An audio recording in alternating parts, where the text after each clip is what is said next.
Hul Day was celebrated on 30th June. On this occasion, President Draupadi Murmu remembered the brave fighters. Hul Day is celebrated in the memory of Santhal Rebellion of 1855. Telangana started Operation Muskaan 11.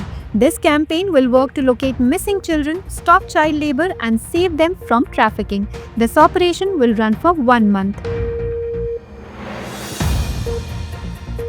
A report on type 2 diabetes published in the Lancet. Risk of type 2 diabetes increased in young people. People under the age of 40 are most affected.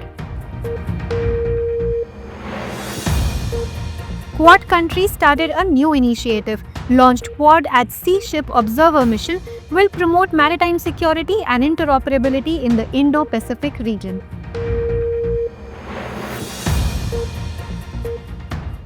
Dhole seen again in Kaziranga National Park. Dhole is a species of Asiatic wild dog.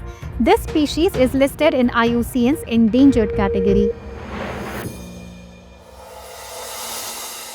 Recently, President Draupadi Murmu paid tribute to the brave fighters on Hul Day.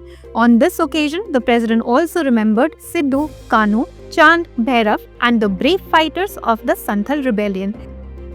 Let us tell you that Hul Day is celebrated every year on 30th June. This day is celebrated to commemorate the Santhal Hul Rebellion of 1855, which was one of the first major tribal uprisings of India's freedom struggle. In 1855, two Santhal brothers in what is now called the Santhal Pargana region of Jharkhand initiated a major rebellion against the exploitation by the British regime, landlords and moneylenders. This movement came to be known as the Hul Vidroh. The word Hul in Santhali language means rebellion or revolt. Thousands of Santhal tribals participated in the uprising, taking up arms against the British government. The rebellion took place in Damene Kor region located in the Rajmahal hills of Jharkhand. The movement was led by four brothers, Sidhu, Kanu, Chand, Bhairav and Phulo and Jhanu Murmu. The primary cause of rebellion was the Permanent Settlement Act of 1790, which forced the tribals to be displaced from the Birbhum and Manbhum areas of present-day Bengal. Subsequently, they faced exploitation by landlords, police and the British. Recently, the Archaeological Survey of India discovered 4,500-year-old historical evidence during excavation in Rajasthan. This evidence was discovered during an excavation in Bahaj village of Beeg district, Rajasthan. The findings include statues, utensils, and metal weapons. Researchers have confirmed that these artifacts are linked to the Mahabharat period as well as Maurya and Shunga dynasties. According to modern scientists, the Mahabharat period is estimated to have occurred between 3138 BCE and 3102 BCE. The Maurya period is believed to have lasted from 385 BCE to 185 BCE and the Shunga dynasty ruled from 185 BCE to 73 BCE. The Archaeological Survey of India is the primary organization under the Ministry of Culture responsible for the archaeological research and preservation of India's cultural heritage. It manages over 3,650 ancient monuments, archaeological sites, and remains of national importance. Its tasks include surveying archaeological remains, discovering and excavating archaeological sites, and preserving and maintaining protected monuments. ASI was established in 1861 by Alexander Cunningham, the first Director General of ASI. Notably, Alexander Cunningham is also known as the father of Indian archaeology. Recently, the Cyberabad police in Telangana launched Operation Muskaan 11. This operation will run for 1 month and aims to locate missing children and rescue minors involved in child labor, begging, trafficking and bonded labor. The operation is being conducted under the Women and Child Safety Wing of the Telangana Police. The objective is to protect children's rights and free them from exploitation. To achieve this, 11 special teams have been set up in Cyberabad, which will actively work across various areas to identify missing children and exploited minors. This initiative is being carried out in collaboration with child welfare communities and NGOs. The campaign complies with Child Labour Prohibition and Regulation Act 1986, the Juvenile Justice, Care and Protection of Children Act 2015, and anti-human trafficking laws. It promotes social justice and protects the rights of children. Let us tell you that Child Labour Prohibition and Regulation Act 1986 aims to regulate child labour and protect children from exploitation. It prohibits the employment of children under the age of 14 in hazardous occupations and processes. It aligns with Article 24, prohibiting the employment of children in hazardous occupations, and Article 39, Clause E, preventing the abuse of children's power and health. A recent report has revealed that the risk of type 2 diabetes is increasing among young people. This report was published in The Lancet.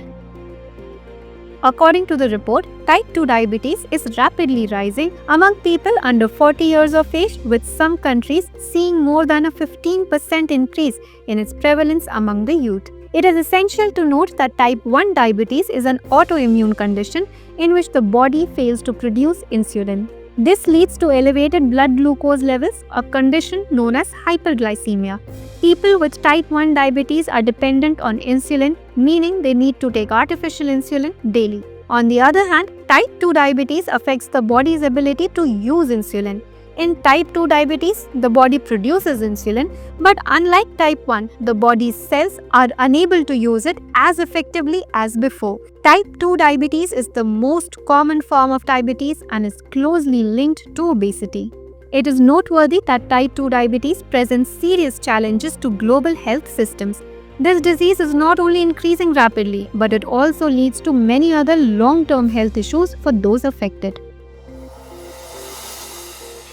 Recently, the Quad nations launched their first ever Quad at Sea Ship Observer mission. This initiative aligns with the announcement made during the 2024 Quad Leaders Summit and aims to strengthen maritime security and interoperability in the Indo-Pacific region under the Wilmington Declaration. As part of the mission, a team of 2 officials from the Quad countries, including female officers, will travel to Guam in the Western Pacific Ocean aboard the USC GC Straton, a U.S. Coast Guard vessel. The USC GC Straton, commissioned in 2012, is one of the primary vessels of the United States Coast Guard. India's participation in this mission represents its commitment to the Sagar, Security and Growth for All in the Region initiative. This mission demonstrates India's dedication to strengthening maritime security and regional cooperation. Under this mission, India is playing a key role in areas such as maritime law, capacity building, and humanitarian assistance as part of the Indo-Pacific Ocean Initiative. For information, let us tell you that Quad is an informal strategic forum known as the Quadrilateral Security Dialogue. It includes 4 countries: the United States, India, Australia, and Japan. Its objective is to work for a free, open, prosperous, and inclusive Indo-Pacific region. Recently, the Union Cabinet approved the Employment-Linked Incentive Scheme aimed at creating jobs in the manufacturing sector. A total allocation of 99,446 crore has been made for the implementation of this scheme. The primary goal of this scheme is to promote employment generation in the manufacturing sector. Under the scheme, employees working for the first time will receive 1 month's salary. Additionally, employers will be incentivized to generate more jobs for up to 2 years. The scheme aims to provide employment to 3.5 crore youth within 2 years. The benefit of the scheme will be applicable to jobs created between 1st August 2025 and 31st July 2027. Informal workers registered under EPFO will be eligible for the benefits of this scheme. The announcement of the ELI scheme was made as part of 5-scheme package in the 2024-25 Union Budget by the Prime Minister. The scheme will follow the direct benefit transfer model to ensure transparency and efficiency in fund distribution. One of the main objectives of this scheme is to bring informal workers under the social security net and empower them for long-term financial inclusion. Recently, the tigress Rani of Nahargarh Biological Park has created a unique record. This is the first time in the country that a tigress in this park has given birth to 5 cubs simultaneously. which have been released into the open natural enclosure. According to local reports, these cubs were born 2 months ago in April 2025 and include 2 female and 3 male cubs. Nahargarh Biological Park is located in the Aravali Hills of Jaipur. It is named after the Nahargarh Fort, which was constructed in the 18th century by the founder of Jaipur, Maharaja Savai Jai Singh II. This sanctuary is spread over an area of 720 hectares. The Nahargarh Biological Park, located inside it, is renowned for its lion safari. The vegetation of this park includes dry, deciduous forests, shrubs, and grasslands. Leopards, wild boars, deer, lions, tigers, sloth bears, and many small mammals are found here. The park is also home to bird species such as peacocks, owls, and eagles that captivate tourists. The sanctuary is also home to reptiles like the Indian rock python and monitor lizards, as well as amphibians like frogs and toads. Recently, the presence of the Asiatic wild dog, also known as the dhole, has been confirmed in Assam's Kaziranga National Park. This species, which was previously considered extinct in the region, has now been spotted again in the Kaziranga forests. This discovery is considered highly significant from the perspective of wildlife conservation. Kaziranga, located in the Golaghat and Nagaon districts of Assam, is a UNESCO World Heritage Site and is famous for its one-horned rhinoceros. Additionally, the park is home to other wildlife such as tigers, elephants, wild buffalo, and various bird species.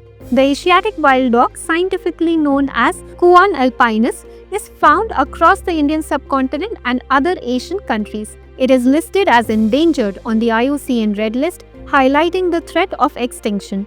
This species typically inhabits higher mountainous regions, making Kaziranga's dense forests and grasslands an ideal habitat.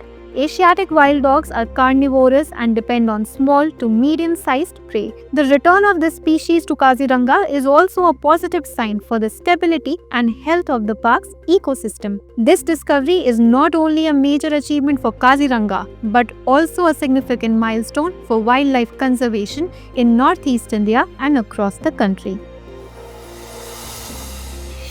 Recently, Union Minister of Environment, Forest and Climate Change, Bhupender Yadav, released the details of discoveries and new records of plants and animals in Kolkata. According to this detail, the number of new species of fauna has increased in India in the year 2024. During this period, 683 new species were added to the fauna. Additionally, the number of new species of flora has also risen during this period. Notably, Kerala saw the highest number of new species discoveries in 2024, followed by Karnataka and Tamil Nadu, which ranked second and third respectively.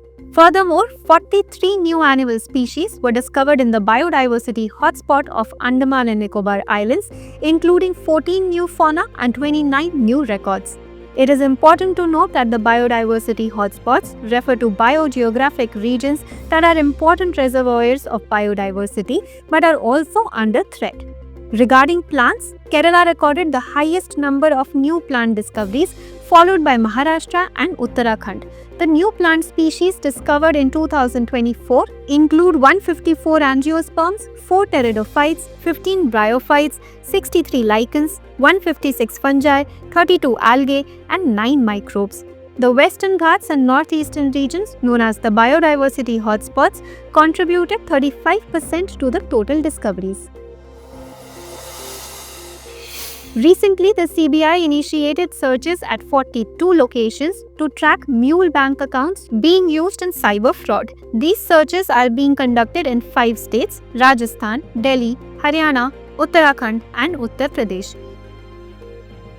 It is important to note that mule accounts are bank accounts used by cyber criminals to transfer illicit money or proceeds from fraud. This search operation is being conducted under Operation Chakra 5. Operation Chakra 5 is a comprehensive campaign run by the CBI aimed at dismantling the financial networks involved in digital arrests and cyber crimes. During this operation, the CBI discovered that criminals had opened approximately 8.5 lakh bank accounts fraudulently. The CBI, or Central Bureau of Investigation, was established on April 1, 1963 under the Delhi Special Police Establishment Act 1946. The CBI operates under the Ministry of Personnel, Public Grievances and Pensions. Its primary role is to investigate corruption, economic crimes and special offences. It is also the nodal agency for Interpol in India. Let's take a look at 5 questions related to the news. Consider the following statements with respect to Hul Day. 1. This day is observed every year on June 30 to commemorate the Santhal Rebellion. 2. The Santhal Rebellion was the first major tribal revolt in India's freedom struggle. 3. The movement was led by 4 brothers, Sidhu, Kanu and Chand Bhairav. How many of the above statements are correct? A. Only 1. B. Only 2. C. All 3. D. None of these. Question 2. Consider the following statements with respect to Operation Muskaan 11. 1. This operation was launched by the Cyberabad Police of Telangana. 2. Its goal is to protect children's rights and free them from exploitation. 3. The campaign follows the Child Labour Prohibition and Regulation Act 1986. How many of the above statements are incorrect? A. Only 1. B. Only 2. C. All 3. D. None of these. Question 3. Consider the following statements with reference to Quad. 1. It is an informal strategic forum known as the Quadrilateral Security Dialogue. 2. It comprises 4 countries, the United States, India, Australia and China. 3. The forum works towards a free, open, prosperous and inclusive Indo-Pacific region. How many of the above statements are incorrect? A. Only 1. B. Only 2. C. All 3. D. None of these. Question 4. Consider the following statements regarding Nahargarh Biological Park. 1. It is located in the Aravalli Hills range of Jaipur. 2. It is named after the Nahargarh Fort. 3. The Bharatpur Biological Park inside it is famous for its lion safari. How many of the above statements are correct? A. Only 1. B. Only 2. C. All 3. D. None of these. Question 5. Consider the following statements regarding the Asian wild dog or dhole. 1.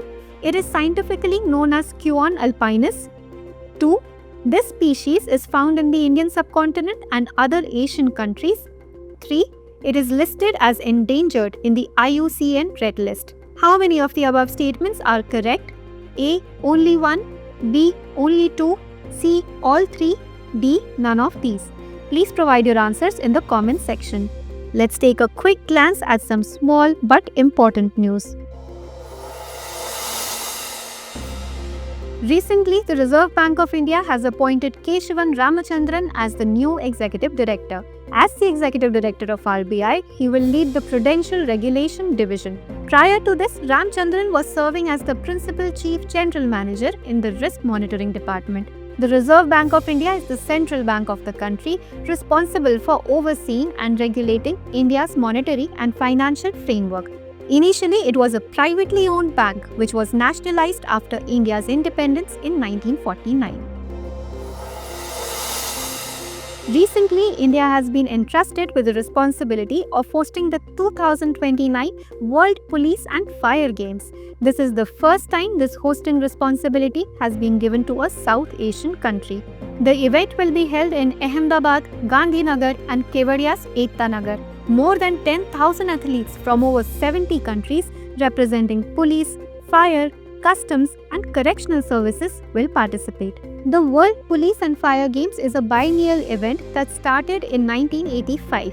So far, 20 editions have been held.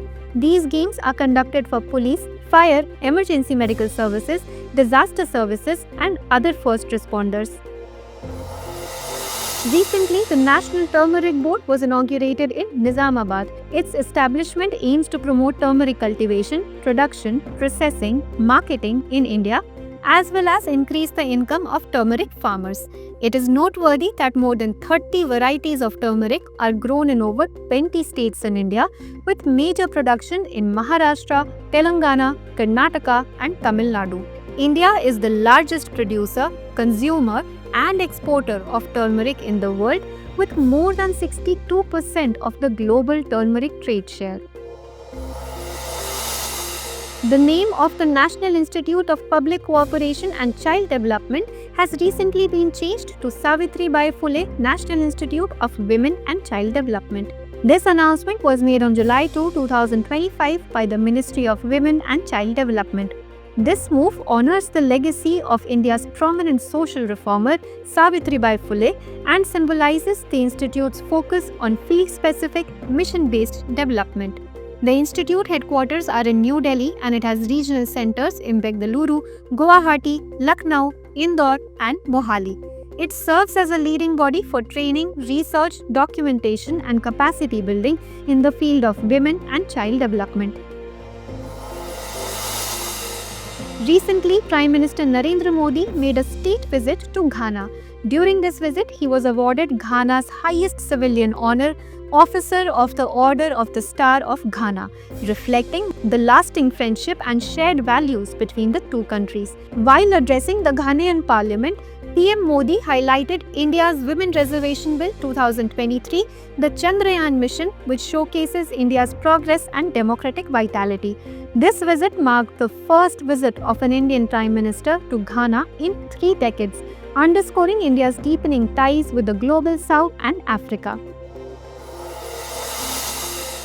Recently, the Parakh National Survey Dissemination Portal was launched. This portal provides access to national and state-level data related to student performance. It will assist states and union territories in developing targeted plans to improve the quality of education. Parakh was established in 2023 under the NCERT as an independent entity as a national assessment center. It aims to set the standards, criteria, and guidelines related to student assessments. The Indian Navy has been handed over INS Udaigiri, the second stealth frigate built under Project 17A. This project is an advanced version of the Shivalik class Project 17 frigates that are currently active in the Navy. Project 17A is designed to enhance the Indian Navy's maritime capability and face modern warfare challenges. The INS Udaigiri is named after a mountain range in Himachal Pradesh, reflecting the Navy's tradition of naming warships after natural and historical symbols. The warship has been built by Mazgaon Dock Shipbuilders Limited. Recently, the first National Conference of Urban Local Bodies was held in Gurugram, Manesar, Haryana. The objective of this conference was to facilitate and collaborative exchange of new strategies for urban development and disseminate successful models across the country. In this conference, Lucknow, Pune and Indore were recognized as the best performing urban local bodies in India for their remarkable work in urban development, solid waste management, citizen participation and innovation.